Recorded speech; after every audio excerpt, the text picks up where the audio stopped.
Texas football dominates in New Orleans, men's basketball looks to build their resume, and we get a look at future Longhorns football players at the All-American Bowl. All this and more coming up on College Press Box.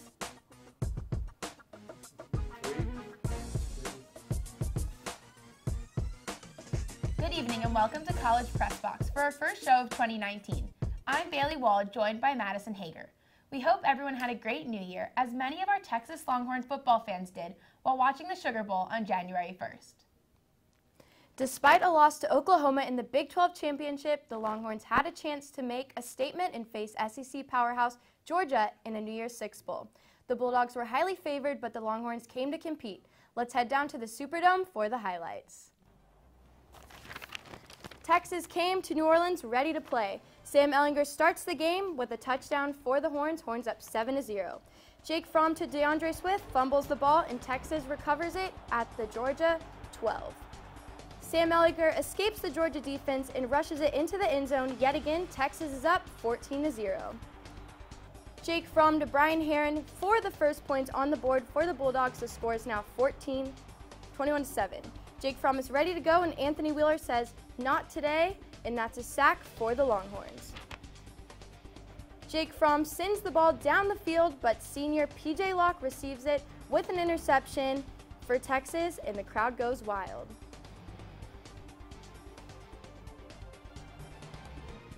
None other than Sam Ehlinger rushes the ball in for yet another Texas touchdown.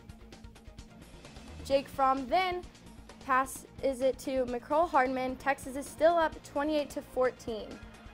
And DeAndre Swift puts more on the board for Georgia with seconds remaining, but it will not be enough. To finish it off, quarterback Sam Ehlinger takes a knee, and the Texas Longhorns are your 2019 Sugar Bowl champs. What a sweet start to the new year. Steve Helwick has more for us from New Orleans. A major upset equals a major stride. The Texas Longhorns are officially back after a 28-21 Sugar Bowl victory over the Georgia Bulldogs in the Superdome here in New Orleans. To beat such a quality opponent like that, the way that we did it, and to do it on this kind of stage in the Sugar Bowl certainly leads me to believe that we're headed in the right direction. Sam Ehlinger ran for 3 touchdowns on a stout Georgia defense, marking Texas's first New Year's Six win since 2008. I'm going to do everything that I can for my team to put them in the best situation to win. So I knew that, I thank you for giving me the ball. I wouldn't want it any other way. And I'm just so proud of the way our defense stepped up and how the offensive line did in the run game. That's the confidence that this man exudes to the offense and to the whole team. And I've commended him so many times, I'll commend him again for just being the guy he is and the way he is, man, because it's really been transcendent and inspiring to everybody on this whole team and this whole university. Taking over a team that had 3 straight losing seasons and 2 bowlless seasons, Tom Herman has now won bowls in consecutive years with the Texas Longhorns as he enters his 3rd year in 2019. At this point in our program's trajectory, that's what we're going to need to do to win. Is we've got to out hustle people, we've got to out hit people, and we've got to play with a purpose and a passion greater than anybody in the country. And tonight I feel like we did that. I'm Steve Helwick for the final time this season, signing off TSTV Sports. Welcome in our football analyst, Jonathan Polasek. Thanks for joining us, Jonathan. Thank you for having me. Sam Ehlinger had an amazing game against Georgia with a 70% passing completion rate and 3 rushing touchdowns. So after this win, what was Ehlinger able to prove against Georgia and for his future? Well, Sam Ehlinger, he proved Tom Herman right after the Maryland game. It was a horrible start to the season, and many people were clamoring for Shane Buechele to start that Tulsa game. Well, Sam Ehlinger rewarded Tom Herman's faith by going 10-plus games and setting a Big 12 record for pass attempts without an interception. And so, honestly, Sam just elevated his game to a whole nother level after that Maryland debacle. And while he didn't have the eye-popping stat totals against Georgia, he did show that grit and toughness that Texas has lacked for the past few years by rushing for 3 touchdowns against a very dominant Georgia front. And while it may not have been apparent in that Georgia game, Ehlinger is officially in the Heisman Trophy race for this upcoming season. You take into account his improved growth as a passer, plus his running ability gives him a real shot to win the award next year. And it also just showed that Texas is able to show up for big games and compete against the big opponents, and that includes the SEC. Texas State just ran the ball 50-plus times down Georgia's throat, and that just powered Texas to a huge, huge Sugar Bowl win. Unfortunately, Texas fans were not able to celebrate long, with junior wide receiver Lil Jordan Humphrey announcing that he would be leaving the Longhorns and entering the NFL draft. Humphrey had 9 touchdowns this season and over 1,000 yards. So how does Humphrey's decision impact this Texas team? Well, Bailey, it's a huge loss for Texas. He was probably the most complete receiver on the team last year because he had the ability to not only play in the slot, but also play on the outside when needed to. And that came into effect against Texas Tech when Colin Johnson was out with injury, and he just put up monster numbers against the Red Raiders. And he was probably the toughest wide receiver on the team last year, as shown by his ability to just plow through opponents and move piles at over 10 yards. He did that multiple times, most notably against Oklahoma in the Cotton Bowl. Texas, they lose a lot of versatility with him because, like I said, he can play wide receiver. He can also play running back. And not only that, he can also play quarterback out of the Wildcat in certain situations. Now, Texas, they do have some signees to help fill the void with Jordan Whittington, Brew McCoy, and Jake Smith, but it's his toughness that's going to be the hardest thing to replace. So as you mentioned, Texas does have Brew McCoy, Jordan Whittington, and many other recruits joining the team next year, as long as a lot of their returning players such as Ellinger and Colin Johnson. So what is the state for this program when looking ahead to the 2019 season? Well, honestly, this recruiting class is going to be very important for Texas this upcoming season. A lot of freshmen are going to see a lot of time this next year because they lost a lot of talent on the defensive side of the ball. In fact, the entire defensive line is gone. They lost their linebacking core. They lost their 2 starting cornerbacks. They also lost 3 starters on the offensive line, as well as little Jordan Humphrey. So seeing how guys like Tyler Johnson and Isaiah Hookfin on the offensive line, as well as JUCO transfer Caleb Johnson at linebacker develop, that's going to be very important for Texas. So my prediction for next year, though, I see Texas, they could easily win 10 or 11 games. I don't think they're going to run the table, but 10 or 11 games sounds about right for this Texas team with the talent they do have coming back. I think they're going to win the Big 12 and most likely sneak into the playoffs. And once you're in the playoffs, anything can happen. Well, thanks so much for joining us, Jonathan. Coming up after the break, we'll take a look at the Texas men's basketball recent struggles as they navigate the Big 12. You won't want to miss it.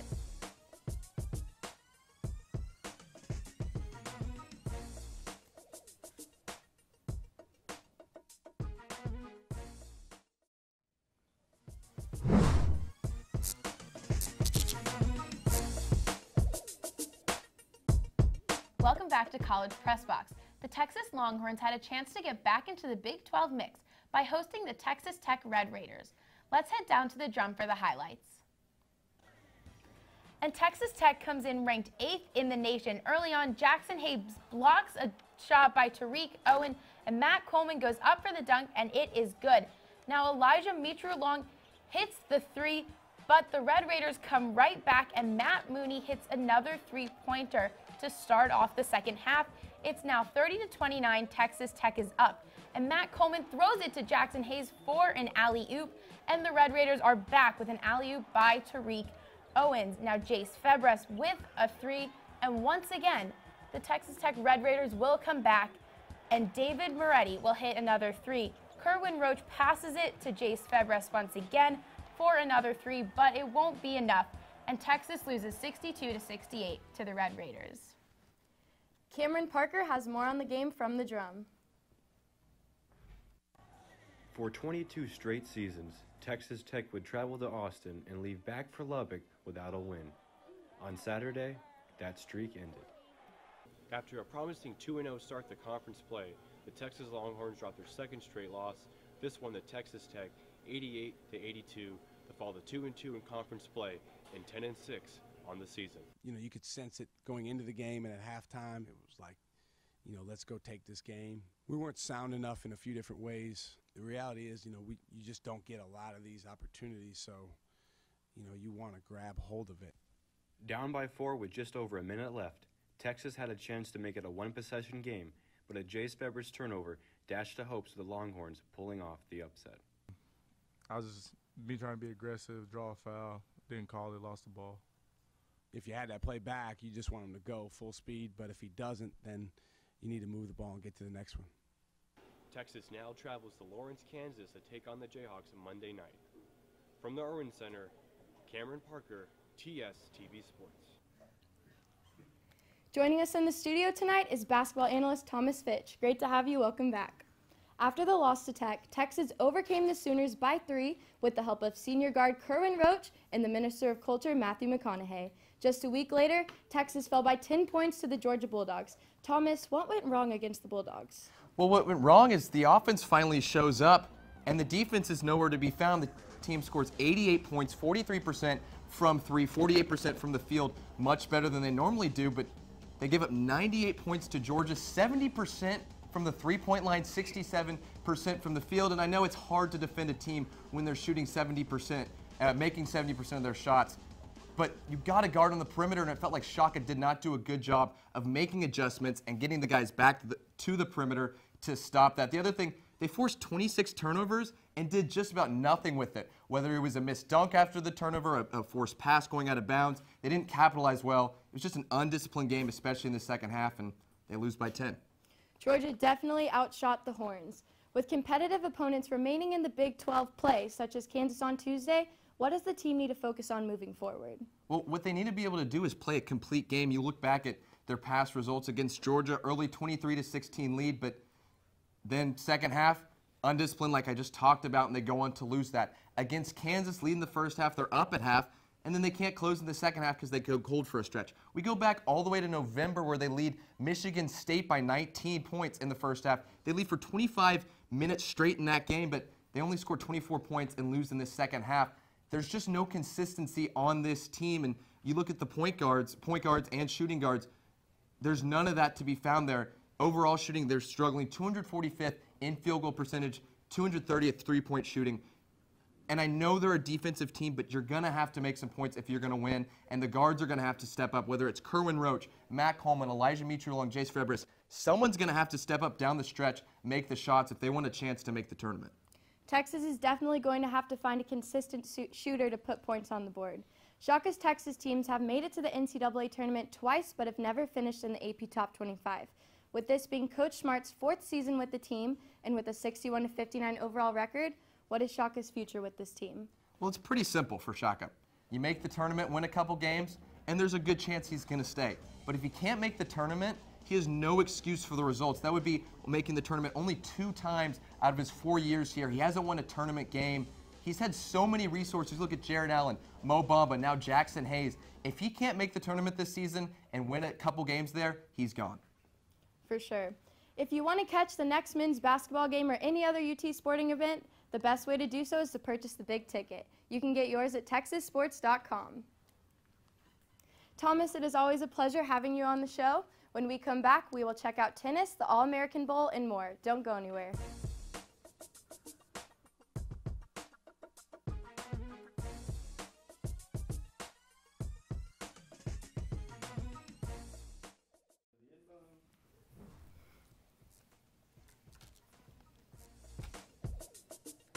Welcome back. This weekend, the Texas track and field team competed in 2 meets, the Houston Invitational and the University of Washington Invitational. In Seattle, a new school record was set by the women's distance medley relay team. Alex Cruz, Ann Kirkgard, Gabby Crank, and Destiny Collins ran for the new record time 3 seconds faster than the previous record. In Houston, freshman Alex Loving competed in the heptathlon for the first time and placed in 3rd, and the distance medley relay team placed 1st. The number 6 women's tennis team started off the ITA kickoff weekend by beating Middle Tennessee State 4-0 in the opener to advance to Sunday's championship match against Baylor. The Longhorns then swept Baylor in the championship match with the help of juniors Bianca and Anna Tarati, finishing 1st and 2nd in singles. With the Longhorns sweeping the ITA weekend championship match, they will advance to the ITA National Championship Team Indoor on February 8th through 11th in Seattle. Men's tennis has earned its spot at the ITA National Indoor Championship after beating the University of Miami. In doubles, junior Harrison Scott and senior Christian Sisgard went 6-0 for an early win, while junior Yuya Ito and freshman Chi-Chi Huang won 7-5 for a tiebreaker. Ito, Sisgard, and Huang won their singles matches as well, to finish out the match with a Longhorn win of 4-0. Texas will face UT San Antonio and Texas A&M Corpus Christi on Wednesday. The women's basketball team is on a 3-game win streak and has only one loss in Big 12 play to Kansas State. In Texas' most recent win against Texas Tech, the Horns were down by 14 points in the first half but came back to win the game by 7 points. Graduate student Danny Williams and sophomore Destiny Littleton were critical in this comeback. Williams put 16 points on the board, had 5 rebounds and 4 assists. Littleton made 3 crucial 3-point baskets to secure the win. The top high school recruits from all over the nation were in San Antonio to compete in the All-American Bowl on January 5th. When we come back, Justin Morris gives us an early look at the future Texas Longhorns in the All-American Bowl.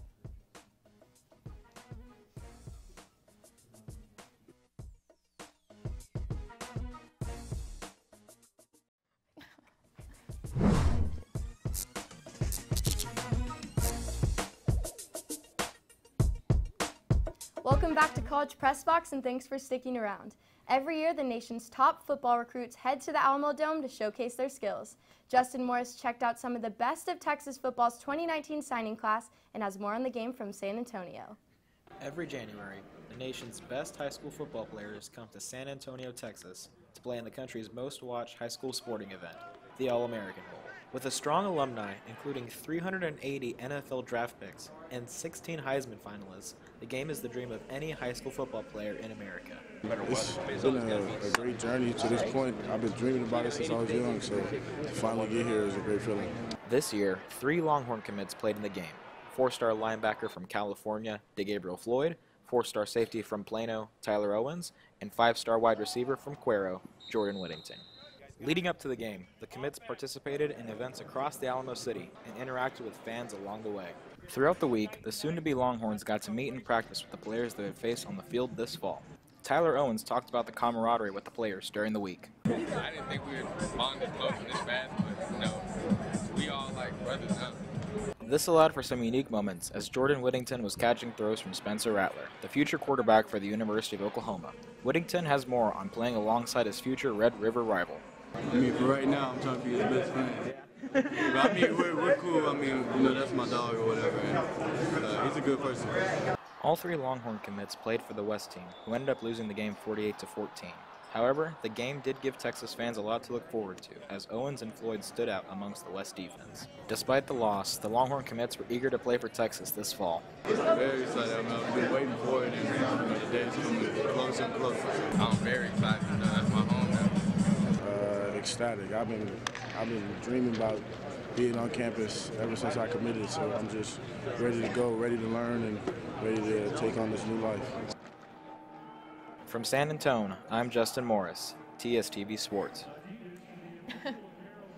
Coming up this week in Longhorn Sports, we have Texas men's basketball versus Kansas on Tuesday.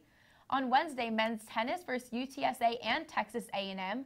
And on Saturday, the baseball alumni game, men's basketball at Iowa State, and women's basketball at Oklahoma.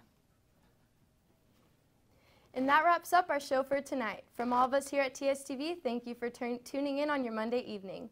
Be sure to check out College Crossfire on Wednesday night for the best sports debate on the 40 acres. For Bailey, Wald, and everyone here at TSTV Sports, I'm Madison Hager. Good night.